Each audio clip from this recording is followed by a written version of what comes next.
जय श्री राम, जय श्री राम। सीता जी ने रावण से कहा, जिम हरि बदहु क्षुद्र सस चाहा, भई है काल बस निश्चर नाहा। सुनत वचन दस शीस रिसाना, मन महु चरण बंद सुख मान। जैसे सिंह की स्त्री को तुच्छ खरगोश चाहे, वैसे ही अरे राक्षस तू मेरी चाह करके काल के वश हुआ है। ये वचन सुनते ही रावण को क्रोध आ गया, परंतु मन में उसने सीता जी के चरणों की वंदना करके सुख माना। क्रोधवंत तब रावण लीन सिरथ बैठाई, चला गगन पथ आतुर, भय रथ हाँ की न जाए। फिर क्रोध में भरकर रावण ने सीता जी को रथ पर बैठा लिया और वह बड़ी उतावली के साथ आकाश मार्ग में चला, किंतु डर के मारे उससे रथ हाँका नहीं जाता था। हाँ जग एक वीर रघुराया, कहीं अपराध विसारे हूँ दाया। आरती हरन सरन सुखदायक, हाँ रघुकुल सरोज दिन नायक। सीता जी विलाप कर रही थीं। हाँ जगत के अद्वितीय वीर श्री रघुनाथ जी, आपने किस अपराध से मुझ पर दया भुला दी। हे दुखों के हरने वाले, हे शरणागत को सुख देने वाले, हे रघुकुल रूपी कमल के सूर्य। हाँ लक्ष्मणी तुम्हार नहीं दोषा, सो फल पाऊँ की नहीं रोसा।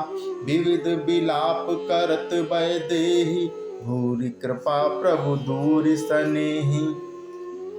हे लक्ष्मण तुम्हारा दोष नहीं है, मैंने क्रोध किया उसका फल पाया। श्री जानकी जी बहुत प्रकार से विलाप कर रही हैं। प्रभु की कृपा तो बहुत है, परंतु वे स्नेही प्रभु दूर ही रह गए हैं। विपत्ति मोरी को प्रभु सुनावा, पूरा डास चेहरा सब भावा। सीता कै विलाप सुन भारी, भय चराचर जीव दुखारी। प्रभु को मेरी यह विपत्ति कौन सुनाएगा। यज्ञ के अन्न को गधा खाना चाहता है। सीता जी का भारी विलाप सुनकर जड़ चेतन सभी जीव दुखी हो गए। गिद्धराज सुनी आरत बानी, रघुकुल तिलक नारी पहचानी। अधम निशाचर लीने जाई, जिम मलेच्छ बस कपिला खाई।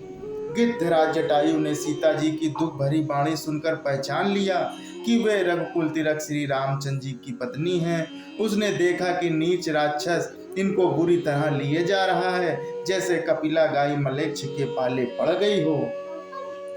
सीते पुत्र करसि जनि त्रासा, करहु जातु धन कर नासा। धावा क्रोधवंत खग कैसे, छूटई पपि पर्वत कहूँ जैसे।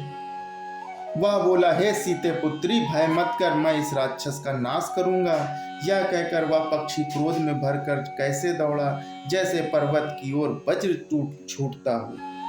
रे रे दुष्ट ठाण किन होही, निर्भय चलसि न जानहि मोही।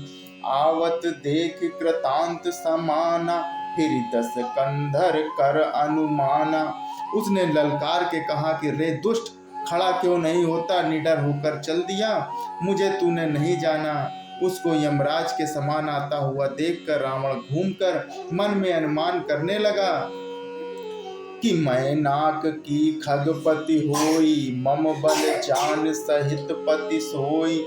जाना जरठ जटायु एहा, मम कर तीरथ छाण ही देहा। यह या तो मैनाक पर्वत है या पक्षियों का स्वामी गरुण है, पर वह गरुण तो अपने स्वामी विष्णु सहित मेरे बल को जानता है। कुछ पास आने पर रावण ने उसे पहचान लिया और बोला, यह तो बूढ़ा जटायु है, यह मेरे हाथ रूपी तीर्थ में शरीर को छोड़ेगा। सुनत गीध को धातरु धावा, कहे सुनु रावण मोर सिखावा। तज जान कहीं कुशल ग्रह जाहू, नाही तास हुई है बहु भाऊ। यह सुनते ही गीध क्रोध में भरकर बड़े वेग से दौड़ा और बोला, रावण मेरी सिखावन सुन, जानकी जी को छोड़कर कुशल पूर्वक अपने घर चला जा, नहीं तो बहुत भुजाओं वाले ऐसा होगा कि राम रोष पावक अति घोरा, हुई है सकल सलभ कुल तोरा। उतर न देत दसानन जोधा, तब ही गीध धावा करि क्रोधा। श्री रामचंद्र जी के क्रोध रूपी अत्यंत भयानक अग्नि में तेरा सारा संसार वंश पतिंगा होकर भस्म हो जाएगा। योद्धा रावण उत्तर नहीं देता है। तब गीध क्रोध करके उसकी ओर दौड़ा। धरि कच वीरत कीन महि गीरा, सीतहि राखि गीति पुनि फीरा। चोचन मारि बिदारहि देहि, दंड एक भई मूर्छा तेहि। उसने रावण के बाल पकड़कर उसे रथ के नीचे उतार दिया। रावण पृथ्वी पर गिर पड़ा। गिद्ध सीता जी को एक ओर बैठाकर फिर लौटा और चोंचों से मार मार कर रावण के शरीर को विदीर्ण कर डाला। इससे उसे एक घड़ी के लिए मूर्छा भी हो गई। जय श्री राम, जय श्री राम।